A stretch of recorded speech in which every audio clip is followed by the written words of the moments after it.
R Santana is an award-winning screenwriter and producer with over 3 decades of experience working in Hollywood and Europe.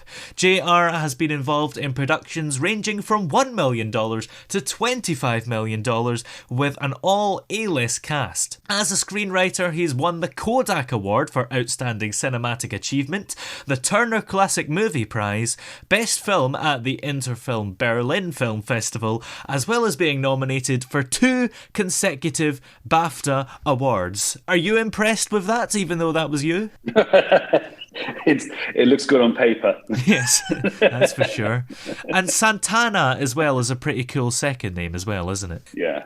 I can credit my father for that. Yes. Now, recently on the show, of course, we had Sheila Johnson talking about the book The Boloney Trail, or rather the series The Boloney Trail, and the first book is Perpetual Gloom. So I think it's quite important before we begin to give a brief reminder of that story. Yeah, exactly. I mean, the story is set in the United States and Mexico, and it's an intergenerational narrative that spans approximately 30 years from the end of the Great Depression in the 30s, late 30s. But the essential narrative pivots around a 9-year-old girl called Sheila, who with her kind of younger siblings are abandoned on the streets of Mexico by their parents and are forced to fend for themselves and find their way home. So that's, as I said, the pivot point for it. But there are a whole load of elements that surround that, which basically involve the early kind of beginnings of the Mexican Sinaloa drugs cartel and drug smuggling and gun smuggling. So it's an amazing story that spans that time, and that's what really interested me.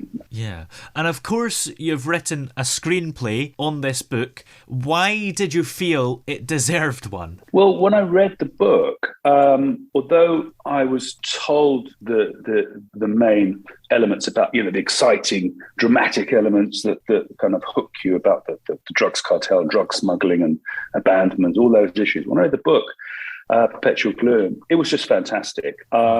It reminded me of kind of John Steinbeck's Grapes of Wrath. The writing was incredible, and it was very, very visual. So it was a reason I really kind of engaged with it and thought this could make a great pilot, a great film, standalone film in its own right. Yeah, a lot of the time when you read a book that feels very visual, does it end up translating as well as you think it does? Usually it does. There are occasions if there's so much substance to the characters within it, so it's more of a kind of a visual telling that you struggle to kind of get a little bit of depth. But then you always approach that from the very beginning. That would be obvious right from the beginning. Yeah. In this case, it was a case of what do I leave out, as opposed to what am I going to put in?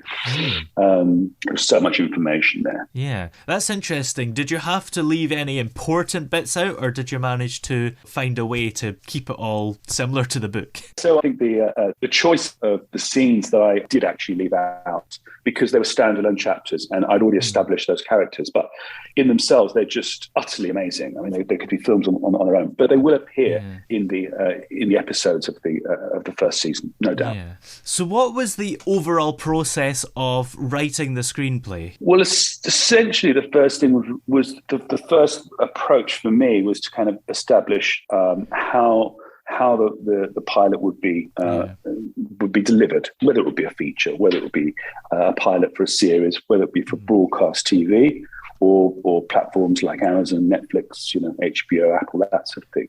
So that also dictated some of the running times, which for some of the streaming services isn't important because they don't go to ad breaks really. For broadcasters, it is. So we opted to go for those over the top platforms, the Netflix, Amazon, all those platforms that deliver via kind of the internet. And that meant that we were looking at probably a 50-minute pilot. That's how it's turned out now. And I think reading the book, it was important to try and establish the principal characters right from the outset. Yeah. And really also look at those scenes that were going to be included for that first episode. There was some interesting, with this particular book, there were some interesting writing choices in terms of physically writing a screenplay, the use of language and accents, and whether I write that, almost phonetically to kind of generate a voice on the page and in your head, choosing the characters that we're going to be following, their point of view, but also those characters will disappear halfway through the first season. So we need to kind of retell not just the standalone chapters, which there was one which I absolutely loved, which I would love to have included, but it will appear later on somewhere down the line. Yeah. And how did you decide whether or not it was going to be a series or a film? Would one film just maybe not be long enough? Yeah, I don't think one film would have been long enough. And the material is so rich that it just deserves to be broken down into seasons and episodes. Yeah. When you had this finished screenplay, did you have to sort of present it to Sheila and make sure that you hadn't completely misrepresented her book? Yeah, I absolutely did. And it was a case of having to also shop around scenes and slightly alter them a little bit. But thankfully, she received it really well and was very enthusiastic and excited about it. And it's great working with her because she has that very open way of it's always about the project coming first and it's about the story coming first. And whilst these are based on true events, if we're capturing the spirit of those true events, that's what's really important, and it works for the narrative. Yeah. Absolutely. And how many episodes does there end up being in the series? They're probably going to be somewhere in the region of 12 episodes per season. It's quite a sort of an undertaking. But at the same time, like I said at the top, the material is there, and there's so many kind of little tributaries and sidebars to explore off the main channel, so there's plenty of material. Yeah, that's absolutely true. And will they be consistent in length? Because obviously you mentioned a 50-minute pilot, but of course you're on streaming services, so it's not the end of the world if one of them's a little bit longer or shorter. That's right. And when it comes down to it, there might be 30 minutes. The ultimately the deal we strike or the commission that we receive will determine that. It might be 50 minutes, might be an hour. Then we might have a kind of a double length pilot, or in the case of some broadcasters, they also do a limited series of 90 minutes for each episode, something like that. So we'll wait and see. Yeah, and you mentioned you're not limited by timing on streaming services, but to an extent, you kind of are in terms of people's attention spans and things. Is that something that you have to think about? Yeah, definitely.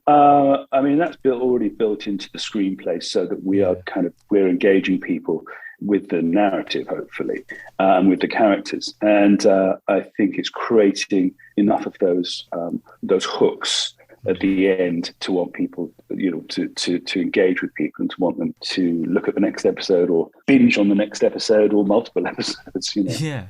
When you wrote the pilot, did you think at that point this is just going to be one episode pilot, or did you sort of structure the whole series first of all? Yeah, we had a broad structure anyway.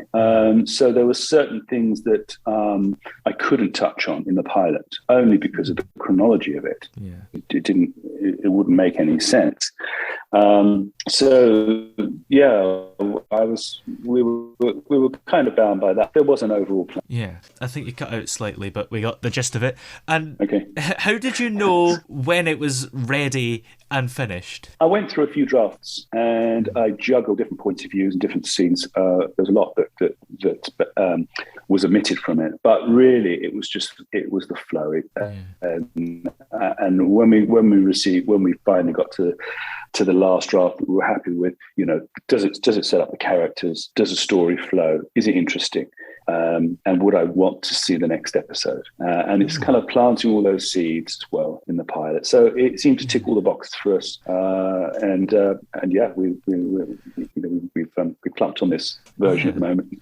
That's quite important, actually, wanting to see the next episode, isn't it? How do you achieve that? Is it just really enjoyable, or is there cliffhangers? Or yeah, there are cliffhangers to some extent. I mean, they're kind of character cliffhangers. So that in the first episode, our point of view, we start with Munro, who's a young boy, and he will take on the principal character late in the first season, certainly. So we don't see him growing up. By using him, we're able to establish, the promise of more, the promise of his intention to make something of himself and to kind of shun a life that he's been living. So that's one example of how we're kind of planting the seeds and laying a foundation for the next episodes. Yeah. And could this screenplay change even more in the future, and maybe even during filming? Absolutely. Yeah. That's a kind of a added to it. There might be other devices that are included in it, and as we proceed through the season, I'm sure there are going to be multiple changes as we progress. How do you plan to distribute it? I mean, are there deals in place yet, or is it just a screenplay on its own so far? Yeah, it's just a screenplay on its own, but we have a strategy to approach the industry with it. We want really an integrated package. So we have our pilot. We have a planned episodes for the first season. We have the book.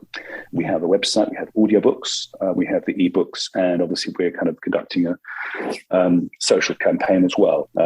So all of those elements will be in one effective package that we will be taking to a broadcaster or one of the streaming services. Yes, and because the Boloney Trail is a series, do you think you will do sort of a sequel to this series for the next books? Yeah, the Perpetual Gloom book one certainly runs into the next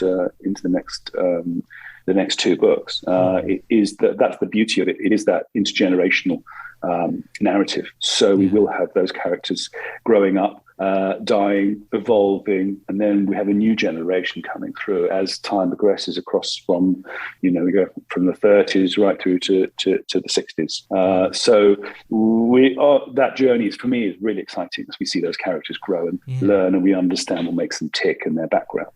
Yeah, and that's sort of a time period that's not done very often, is it? The 30s all the way to the 60s. It's only 30 years, but probably don't think of the two together. Yeah, exactly. And we're also in a very unusual world as well. So when we hit Mexico, when we hit those, when we hit that all that kind of the excitement of the drugs and the gun running in terms of the narrative, then it's a very unusual world. But particularly because when the character Sheila is abandoned with her two younger siblings, I mean that's exciting. For me, that's interesting.